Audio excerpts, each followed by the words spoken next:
ఈ epilepsy untreatable, treatable, ఇది పూర్తి జీవితాంతం ఉంటుంది అనుకోదు కూడా తప్పు. ఇది అట్లా కాదు. యూజువలీ ఎపిలెప్సీలు మనకు వేరే వేరే రకంగా ఉంటాయి. దీనిలో కూడా కారణం సింపుల్ ఎట్లాగుంటే జ్వరం నుంచి రావచ్చు, ఆర్ సమ్టైమ్స్ సిచ్యువేషనల్ ఉండొచ్చు. సిచ్యువేషనల్ అంటే సాల్ట్ తక్కువ ఉంటే ఉండొచ్చు, ఇన్ఫెక్షన్ ఉంటే ఉండొచ్చు, సమ్టైమ్స్ హెడ్ ఇంజరీ నుంచి ఉండొచ్చు, మెదడులో ట్యూమర్ నుంచి ఉండొచ్చు, ఆర్ వేరే ఇన్ఫెక్షన్ నుంచి ఉండొచ్చు. వేరే వేరే రకంగా ఉంటాయి. ఆ కారణం తీసుకొని మేము ఆ ట్రీట్మెంట్ మనము టైలర్ చేయాలి.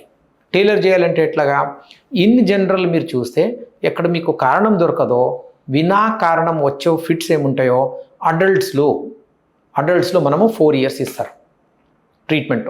ఆ 4 years మనం మెడిసిన్ వాడితే ఫిట్స్ రాలేదనుకోండి, ఫిట్స్ రాలేదు అంటే మనము మెడిసిన్ అంటే ఈ రెలవెంట్ ఇన్వెస్టిగేషన్ చేసి అన్నీ నార్మల్గా ఉంటే మెడిసిన్ మెల్లగా తగ్గించాలి. మెడిసిన్ స్టాప్ చేయకూడదు. ఫిట్స్ స్టాప్ అయిపోయినాయి అనుకొని మెడిసిన్ స్టాప్ చేయవద్దు, మెల్లగా తగ్గించి స్టాప్ చేస్తారు అడల్ట్స్లో. చిల్డ్రన్లో ఏం కారణం దొరకకపోతే యూజువల్లీ 2 years ఇచ్చి 2 years అయిన తర్వాత ఫిట్స్ కంట్రోల్ ఉంటే తగ్గించి స్టాప్ చేస్తారు. ఇది ఎప్పుడు మనకు రీజన్ ఉండదు. ఎప్పుడు రీజన్ ఉంటుందో ఆ కారణం నుంచి వచ్చింది అంటే ఆ కారణము మనం ట్రీట్ చేయాలి. ఫస్ట్ కారణం ట్రీట్ చేసి దాని ప్రకారమే దాన్ని కూడా టైలర్ చేస్తారు.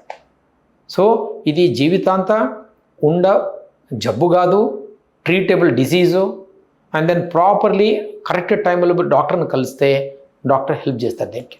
మెడ్ ప్లస్ లో అదే మెడిసిన్, అదే క్వాలిటీ, మార్కెటింగ్, డిస్ట్రిబ్యూషన్, ఇంకోటి అంటూ వీళ్ళకి అదనపు ఛార్జీలు ఉండవు. అందువల్లే 50 to 80% డిస్కౌంట్ లో మనకు అందిస్తున్నారు.